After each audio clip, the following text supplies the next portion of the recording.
To our YouTube channel. तो students, आज हम क्या करेंगे, हम क्लास 11th को कंटिन्यू करेंगे। क्लास 11th में हमने क्या किया था, हमने वेक्टर्स चैप्टर को स्टार्ट किया था। अब जो हमारा वेक्टर्स चैप्टर है उसमें हमने 2 वीडियोस पढ़ी थी, ठीक है। आज हम क्या करेंगे, उन्हीं वीडियोस के बेसिस पे जितना कॉन्सेप्ट हमने पढ़ा था उतने ही कॉन्सेप्ट के ऊपर हम कुछ एमसीक्यूज करेंगे, ठीक है। लगभग 10 एमसीक्यूज हम करेंगे इस वीडियो में, ठीक है। इसमें हम जो पहला एमसीक्यू करने जा रहे हैं उस पहले एमसीक्यू को देखो, ये क्या है, ठीक है।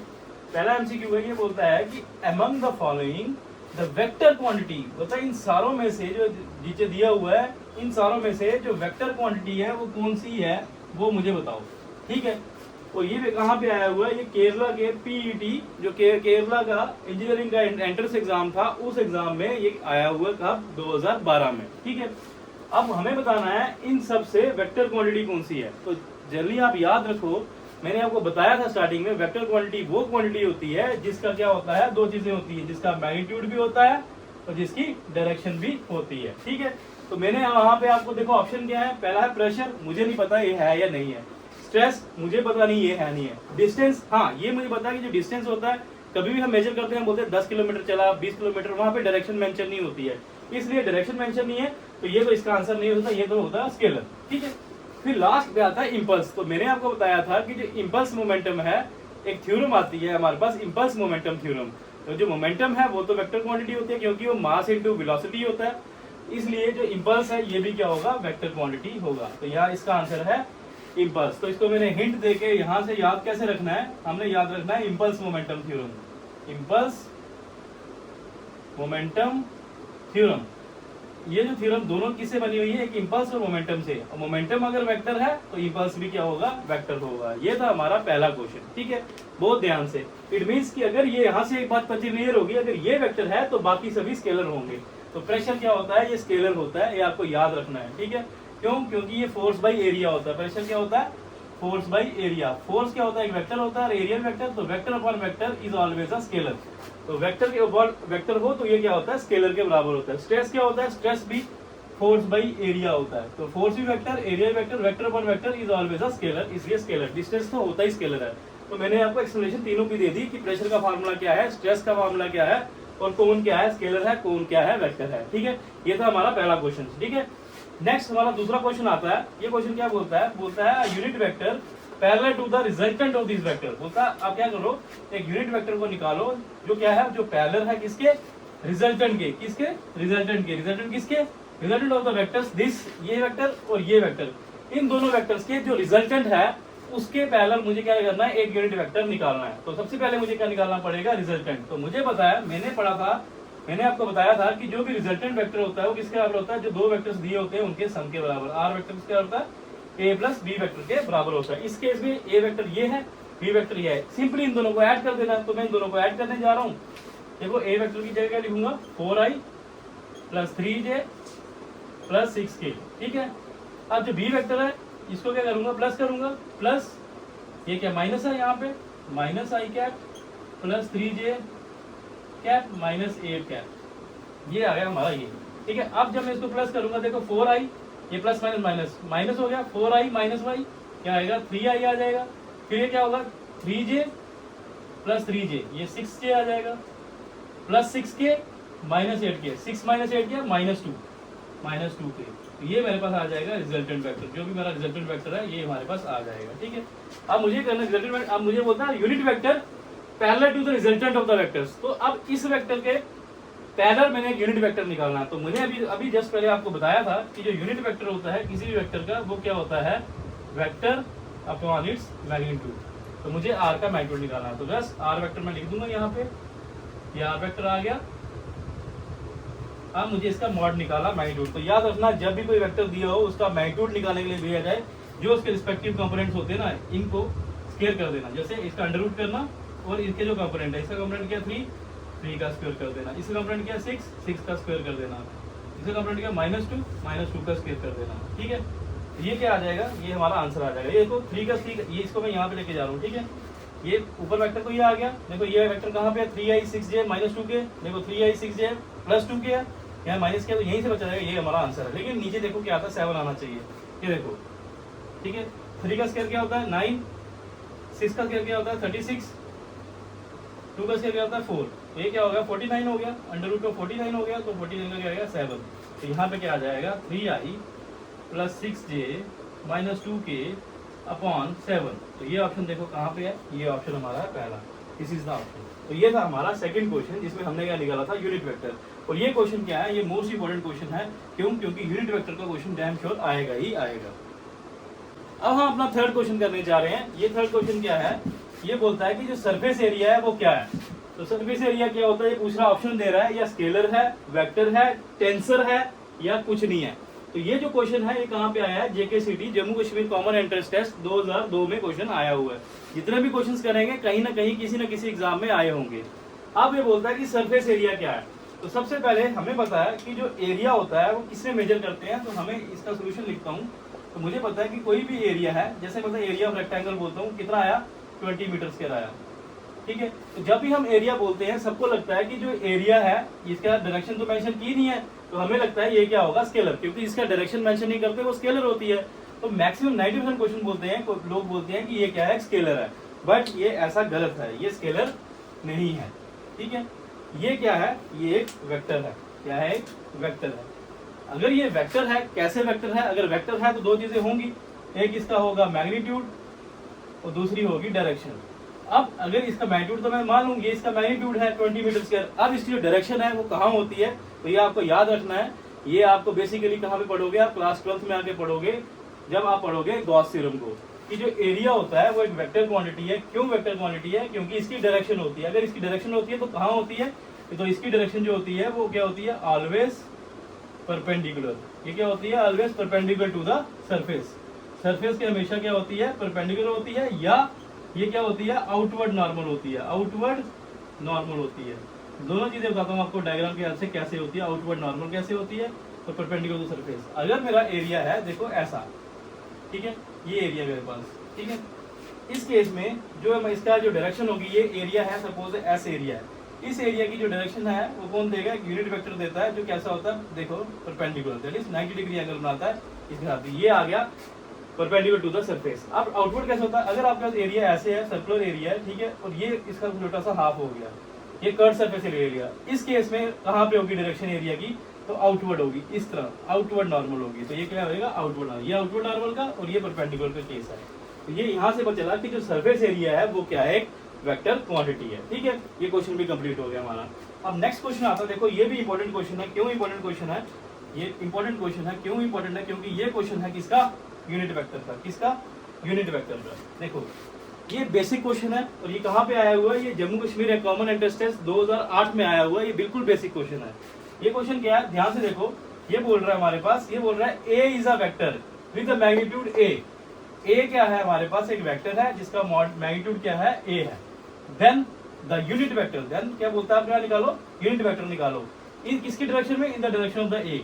तो मुझे क्या निकालना है, यूनिट वेक्टर। तो मुझे जब जनरली पता है, मैंने आपको पढ़ाया था कि कोई भी जो यूनिट वेक्टर होता है वो क्या होता है, तो यूनिट वेक्टर होता है वो क्या होता है, जैसे यूनिट वेक्टर क्या होता है, वेक्टर अपॉन मैग्नीट्यूड। क्या होता है, वेक्टर अपॉन द मैग्नीट्यूड।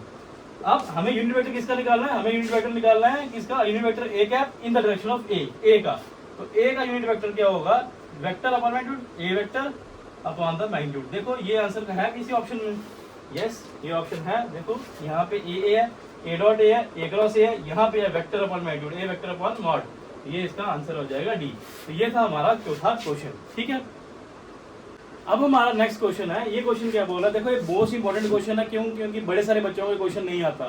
ये क्वेश्चन क्या बोल रहा है, देखो ये कंसेप्ट बेस्ड क्वेश्चन है और ये आपको लॉजिक की बेसिस पे लर्न करना पड़ेगा क्वेश्चन। ये क्वेश्चन बोल रहा है 5 इक्वल फोर्सेस, कितनी फोर्सेस, 5, और कैसी, इक्वल। ये वर्ड इक्वल है, अगर नहीं लिखा होगा तो आंसर चेंज हो जाएगा। 5 इक्वल फोर्सेस हैं, ठीक है, कितने न्यूटन की, 10 न्यूटन ईच की, 10 न्यूटन ईच की। इसकी वैल्यू कितनी है, 10 है। Are applied at one point, ये कभी सारी पांचों फोर्सेस किसी एक पॉइंट पे लग रही हैं। सपोज ये कोई एक पॉइंट है, यहाँ पे एक फोर्स, हाँ, and all are lying in one plane, और ये प्लेन भी सेम प्लेन पे लाई कर रही है। प्लेन भी बड़ा इंपॉर्टेंट है, सेम प्लेन में। तो ये एक force, 2 force, 3 force, 4 force, 5 force, ये 5 फोर्सेस एक ही प्लेन पे लाई कर रही हैं और ये एक्ट भी एक सिंगल पॉइंट, इस सिंगल पॉइंट पे ये एक्ट हो रही है, ठीक है। बोलता है if the angle between them are equal, ये बड़ा इंपॉर्टेंट पॉइंट है। अगर जो एंगल है चारों फोर्सेस के बीच में अगर वो बराबर हो, जैसे इसके और इसके बीच में एंगल, इसके बीच में एंगल, इसके बीच में, इसके बीच में, इसके बीच में, ये सभी एंगल सपोज ये 20 है, ये भी 20 होगा, 20 होगा, 20 होगा। अगर ये सभी एंगल्स क्या है, इक्वल हैं, देन ये बोलता है कि जो रिजल्टेंट फोर्स होगी इन पांचों फोर्स का कुछ ना कुछ रिजल्टेंट होगा, और रिजल्टेंट फोर्स कितनी होगी आपको बतानी है। तो आपको याद रखना है, अगर केस क्या हो, अगर केस ये हो कि इक्वल फोर्सेस है, क्या है, इक्वल फोर्सेस, अगर इक्वल फोर्सेस आपको दी हो और आपको ये भी दिया हो, एक पॉइंट हो गया, इक्वल फोर्स दिया हो और आपको दिया हो सेम प्लेन में लाई कर रहे हैं, सिंगल प्लेन में लाई कर रहे हैं, सेम प्लेन में, ये दिया हो 2 पॉइंट, और आपको बताया जाए कि उनके बीच में जो एंगल है वो भी क्या है, सेम है, इक्वल है या सेम है। अगर तीनों कंडीशन किसी क्वेश्चन में आपको दी हुई है तो याद रखना उस केस में एक ही आंसर आता है कि जो रिजल्टेंट होगा उनका वो हमेशा 0 के बराबर होगा। तो ये आपको डायरेक्ट लॉजिक याद रखना है, इसका प्रूफ कोई नहीं है, तो इसका आंसर क्या होगा, 0। लेकिन शर्त है आपको याद रखना है कि जो फोर्सेस इक्वल होनी चाहिए, सेम प्लेन में लाई करनी चाहिए, और जिनका एंगल है वो भी आपस में क्या होना चाहिए, इक्वल होना चाहिए, तब जाके उसका रिजल्टेंट का जो आता है आंसर वो 0 आता है। तो ये क्वेश्चन था आपका पीएमटी प्री मेडिकल टेस्ट 1995 का क्वेश्चन था। अब हमारा नेक्स्ट क्वेश्चन है, ये क्वेश्चन क्या बोलता है, ये क्वेश्चन बोलता है कि जो एंगुलर मोमेंटम है, कौन सा एंगुलर मोमेंटम, मोमेंटम नहीं, मोमेंटम 2 किस्म से होता है, एक होता है लीनियर मोमेंटम, एक होता है एंगुलर मोमेंटम। लीनियर मोमेंटम कब आता है, जब बॉडी स्ट्रेट लाइन मोशन में होती है। एंगुलर मोमेंटम का आता है जब बॉडी सर्कुलर मोशन में होती है। इट मींस कि जब बॉडी किसी सर्कल में घूम रही होगी तो किसी एक्सिस के अराउंड घूम रही होगी, तो तब जो उस तरह उसका मोमेंटम आता है, जब वो किसी सर्कल में घूमती है उसको बोलते हैं एंगुलर मोमेंटम। ठीक है, अब ये क्या बोल रहा है, ये बोल रहा है कि जो एंगुलर मोमेंटम है बताओ क्या है, स्केलर है, स्केलर है, पोलर वेक्टर है, एक्सियल वेक्टर है। देखो यहाँ पे 2 वेक्टर दिए हुए हैं, स्केलर तो ये है नहीं है पहली बात, तो ये कैंसिल हो जाएगा। ठीक है, या तो ये पोलर वेक्टर है या तो एक्सियल वेक्टर है। ठीक है, पोलर वेक्टर की डेफिनेशन आपको आनी चाहिए। पोलर वेक्टर वो होते हैं, P for polar, P for point of application. तो पोलर वेक्टर वो होते हैं जिनकी पॉइंट ऑफ एप्लीकेशन होती है। तो इसका पॉइंट ऑफ एंगुलर मोमेंटम का पॉइंट ऑफ एप्लीकेशन है ही नहीं है। नेक्स्ट, ये एक्सियल वेक्टर है या नहीं है, तो एक्सियल वेक्टर की डेफिनेशन आनी चाहिए। एक्सियल वेक्टर वो वेक्टर होते हैं जो रिप्रेजेंट करते हैं रोटेटिंग इफेक्ट को, जो घूमने वाले इफेक्ट को क्या करते हैं, रिप्रेजेंट करते हैं। तो एंगुलर मोमेंटम मैंने आपको बताया ये क्या होता है, जब कोई बॉडी सर्कल में घूमती है तब, तो इट मींस ये क्या होगा, एक्सियल वेक्टर होगा। तो ये इसका आंसर है, एंगुलर मोमेंटम क्या है, एक्सियल वेक्टर है। क्यों एक्सियल वेक्टर, क्योंकि ये किसी एक्सिस के अराउंड घूमता है, क्योंकि ये सर्कुलर मोशन में होता है, किसी एक्सिस के अराउंड घूमता है, इसलिए क्या होगा, ये एक्सियल वेक्टर होगा। ये मोस्ट इंपॉर्टेंट क्वेश्चन है। क्यों, क्योंकि ये क्वेश्चन कहाँ पे आया है, प्री मेडिकल टेस्ट, जिसे आज नीट बोलते हैं। 2002 में भी आया, 2000 में भी आया, 2004 में भी आया, 3 बार ये क्वेश्चन आ चुका है। तो ये बड़ा इंपॉर्टेंट क्वेश्चन है। छोटे मोटे एग्जाम जो हमारे जम्मू कश्मीर के CUET के एग्जाम है, वहाँ पे 90% चांसेस क्वेश्चन के आने के। ठीक है, नेक्स्ट क्वेश्चन है क्वेश्चन नंबर 7। ये बड़ा इंपॉर्टेंट है, बेसिक क्वेश्चन है। ये क्वेश्चन क्या है, ये बोलता है अगर हमारे पास क्या है, P vector equal to Q vector, हमें क्या हुआ, 2 वेक्टर आपस में इक्वल है दिए हुए हैं। तो याद रखो, अगर 2 वेक्टर इक्वल हैं तो क्या होता है, अगर 2 वेक्टर इक्वल है इट मींस उनका मैग्नीट्यूड भी इक्वल है और वो डायरेक्शन में भी इक्वल है। मैग्नीट्यूड का मतलब हो क्या हुआ, अगर P वेक्टर तो इसका P, ये खाली P मैग्नीट्यूड बन जाएगा, या इसको मॉड लगा दो मैग्नीट्यूड बन जाएगा, और डायरेक्शन मींस जो P वेक्टर का यूनिट वेक्टर है ये, तो ये वेक्टर आपस में इक्वल है। इट मींस का मैग्नीट्यूड भी इक्वल है और डायरेक्शन दोनों इक्वल है। ठीक है, अब ये बोल रहा है कि P vector equal to Q vector, then which of the following is not correct. Correct नहीं बोल रहा, तो बोल रहा है नॉट करेक्ट कौन सा है। ठीक है, देखो अगर दोनों वेक्टर इक्वल हैं तो पहला ऑप्शन क्या बोल रहा है, वो बोल रहा है कि तो जो P का यूनिट वेक्टर होगा और जो Q का यूनिट वेक्टर होगा वो दोनों इक्वल होंगे, बिल्कुल इक्वल होंगे, क्योंकि ये डायरेक्शन है, दोनों की डायरेक्शन सेम होगी। फिर दूसरे ऑप्शन में बोल रहा है कि जो मॉड होता है, जो P का मैग्नीट्यूड और Q का मैग्नीट्यूड इक्वल है, तो ये होगा क्योंकि 2 वेक्टर इक्वल है, तो मैंने बताया मैग्नीट्यूड भी इक्वल होगा, डायरेक्शन भी, तो ये दोनों आंसर ओके हैं। लेकिन अब ये बोल रहा है कि नॉट करेक्ट, कौन सा करेक्ट नहीं है, तो ये आंसर है, ये करेक्ट नहीं है। कैसे नहीं है, देखो यहाँ पे बोल रहा है कि जो P वेक्टर है प्लस Q वेक्टर है, ये 2 वेक्टर है, इन दोनों को वेक्टर को प्लस करूंगा तो ये क्या आना चाहिए, देखो तो ये क्या आना चाहिए, दोनों वेक्टर इक्वल हैं, तो यहाँ पे क्या आना चाहिए, P वेक्टर क्या आना चाहिए, P का मॉड इंटू P का डायरेक्शन प्लस Q का मैग्नीट्यूड इंटू Q का डायरेक्शन, ये तभी इक्वल होंगे ना। अगर ये वेक्टर, ये दोनों चीजें आपस में इक्वल कब होंगी, देखो P vector plus Q vector, vector 2 चीजें होती हैं, एक होता है मैग्नीट्यूड, एक होता है डायरेक्शन। ये आ गया मैग्नीट्यूड, ये आ गया डायरेक्शन। अगर ऐसा लिखा होता तो तब ये करेक्ट होता, लेकिन ये अगर ये लिखा कैसे, P वेक्टर प्लस वेक्टर, सिर्फ डायरेक्शन लिखिए मॉड, देखो इसका मॉड मैग्नीट्यूड P गायब है, Q गायब है, तो इसलिए ये करेक्ट नहीं है, इसलिए ये हमारा करेक्ट आंसर है। ठीक है, अब हमारा नेक्स्ट क्वेश्चन है। ये क्वेश्चन देखिए, ये क्वेश्चन कहाँ पे आया हुआ है, ये AFMC 1998 में ये क्वेश्चन आया हुआ है। ये क्वेश्चन क्या बोलता है, ये क्वेश्चन सिंपल है। ये बोल रहा है which of the following is scalar, तो ये बेसिकली स्केलर और वेक्टर क्वांटिटी के ऊपर ही क्वेश्चन आ रहे हैं, या टाइप ऑफ वेक्टर में आ रहे हैं या यूनिट वेक्टर का क्वेश्चन आ रहा है। तो ये हमें बेसिक किया है, बेसिक में से क्वेश्चन आए हुए हैं, ये वो बता रहा हूँ जो प्रीवियस एग्जाम्स में आए हुए हैं। ये क्वेश्चन क्या बोल रहा है, बोलता है which of the following is scalar, इनमें से कौन सा स्केलर है। तो सबसे पहले पता होना चाहिए आपको स्केलर क्या होता है। तो स्केलर वो चीज होती है जिसका क्या होता है ओनली मैग्नीट्यूड, जिसका क्या होता है ओनली मैग्नीट्यूड होता है, नो डायरेक्शन, और क्या होती है इसकी डायरेक्शन कोई नहीं होती है। ठीक है, अब बताना मुझे, तो याद रखो यहाँ पे पहला एग्जांपल आ रहा है डिस्प्लेसमेंट। जो डिस्प्लेसमेंट है वो बेसिकली हमें पता है डिस्टेंस क्या होता है स्केलर होता है, लेकिन डिस्प्लेसमेंट क्या होता है वेक्टर होता है। नेक्स्ट आता है हमारा एक्सेलरेशन। तो एक्सेलरेशन जब बॉडी एक्सेलरेट करती है तो किसी पर्टिकुलर डायरेक्शन में करती है, तो इसकी डायरेक्शन होती है, तो ये भी क्या होगा डायरेक्शन वाला है, तो ये भी क्या होगा वेक्टर होगा, तो ये भी नहीं है। तीसरा ऑप्शन क्या आता है वर्क। जो वर्क है ये हमारा क्या है स्केलर है। वर्क स्केलर क्यों होता है, क्योंकि जो वर्क होता है वो होता है डॉट प्रोडक्ट होता है किसका, फोर्स और डिस्प्लेसमेंट का क्या होता है डॉट प्रोडक्ट होता है। तो याद रखना जो dot product of two vector, ये वेक्टर है ये वेक्टर, दो वेक्टर्स का जो डॉट प्रोडक्ट होता है वो इस तरह को हमेशा क्या होता है स्केलर होता है, ये लॉजिक है। इसलिए क्या है जो वर्क है ये क्या है स्केलर है। तो याद रखना स्केलर क्यों है, क्योंकि ये डॉट प्रोडक्ट होता है दो वेक्टर्स का, दो वेक्टर्स का जो डॉट प्रोडक्ट होता है वो हमेशा क्या होता है स्केलर होता है। तो ये था हमारा आंसर इस क्वेश्चन का कि स्केलर कौन है, तो वर्क। तो यहाँ से आपको लर्न कर लेना है कि जो डिस्प्लेसमेंट और एक्सेलरेशन है दोनों वेक्टर होती हैं, और जो वर्क है ये क्या है स्केलर है। ठीक है, देखो कुछ चीजें याद करनी भी जरूरी होती हैं, तो कुछ चीजों को समझना जरूरी है, कुछ चीजों को याद करना जरूरी है किसी भी एग्जाम को क्रैक करने के लिए।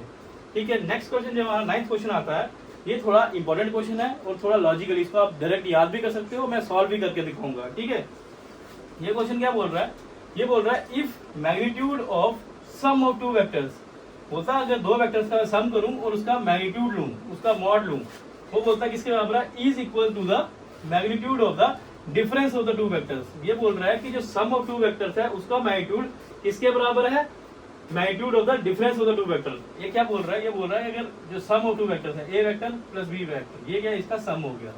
ठीक है, और ये क्या बोला magnitude of sum of two vector, sum of vector का क्या है मैग्नीट्यूड, ये लगा दिया मैंने मॉड। ठीक है, ये किसके बराबर है, is equal to the magnitude of the difference of two vectors. तो दो वेक्टर्स का डिफरेंस ले लूं, ठीक है, और उसका क्या है मैग्नीट्यूड है उसके बराबर है। देन अगर बोलता है अगर इस ऐसा केस हो, देन जो एंगल है बिटवीन द टू वेक्टर्स, तो दो वेक्टर्स के बीच में एंगल, तो मुझे क्या निकालना है यहाँ पे, मुझे एंगल निकालना, दैट इज थीटा निकालना है मुझे।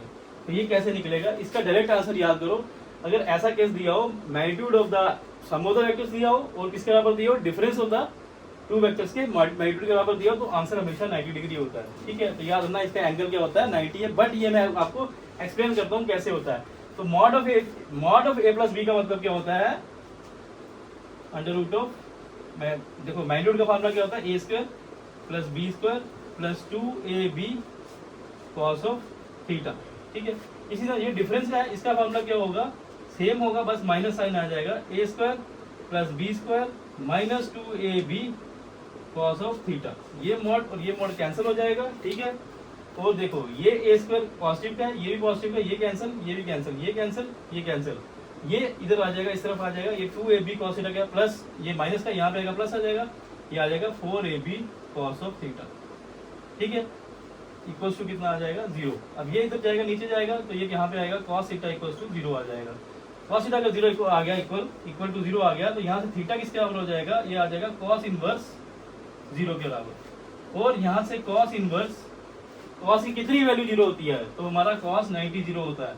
यहाँ पे कॉस 90 लिखेंगे, ये कॉस और ये कॉस कट जाएगा, यहाँ से थीटा आ जाएगा 90। तो ये आपको मैंने प्रूव करके भी दे दिया, और इसको डायरेक्ट भी याद रख दे। अगर क्या हो मॉड ऑफ द सम, जो दो वेक्टर्स का सम है उसका मैग्नीट्यूड दिया हो और दो वेक्टर्स का डिफरेंस दिया हो उसका मैग्नीट्यूड दिया, आपस में अगर इक्वल दिया हो, तो याद रखना एंगल दोनों वेक्टर्स के बीच में कितना होता है 90 होता है। 90 मैंने आपको प्रूव करके भी दे दिया।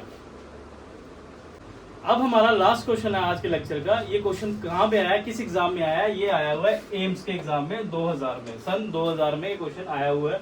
तो ये क्वेश्चन लॉजिकल क्वेश्चन है और इस टाइप का क्वेश्चन मैंने आपको करवाया भी है अपने लेक्चर में। ठीक है, ये क्वेश्चन क्या बोलता है ध्यान से सुनिए। ये क्वेश्चन बोलता है if a body is in equilibrium, body कैसी है इक्विलिब्रियम में। जब भी याद रखो जब वर्ड इक्विलिब्रियम आएगा इसका मतलब क्या है कि जो बॉडी इक्विलिब्रियम में है, इसका मतलब क्या है कि जो नेट फोर्स है बॉडी के ऊपर वो क्या है 0 है।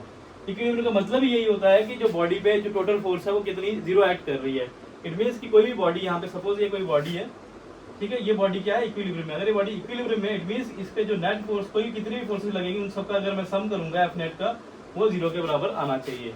बोल रहा कोई एक बॉडी है वो इक्विलिब्रियम में है under the effect of non collinear forces. तो कैसी फोर्सेस लग रही है उसके ऊपर, नॉन कोलिनियर। अब नॉन कोलिनियर फोर्सेस कौन सी होती है? कोलिनियर फोर्सेस होती है जो सेम लाइन पे एक्ट करती है, वो क्या होती है?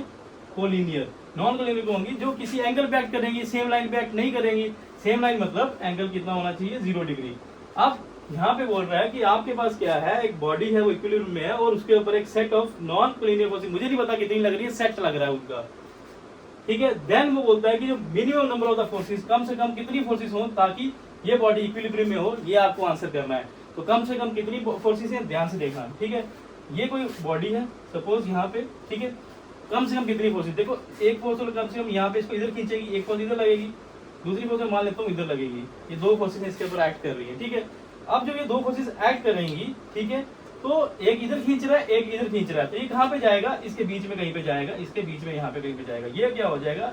ये एफ रिजल्टेंट हो जाएगा, ये इसका दोनों का रिजल्ट हो जाएगा। अब देखो अगर ये इधर खींच रहा है, ये F1 फोर्स इधर खींच रही है, ये F2 फोर्स, कम से कम दो फोर्सेस तो इस पर लगेंगी, एक इधर खींच रही है, एक इधर खींच रही है, जाएगा कहाँ पे? इधर जाएगा, इस डायरेक्शन में। अब तो ये इक्विलिब्रियम में नहीं है, इक्विलिब्रियम मतलब रेस्ट में, रेस्ट में मींस नेट फोर्स 0 होनी चाहिए, इक्विलिब्रियम का मतलब रेस्ट भी होता है, तो ये रेस्ट पे रहना, लेकिन अभी तो ये मोशन में हो गया, इस साइड जाएगा।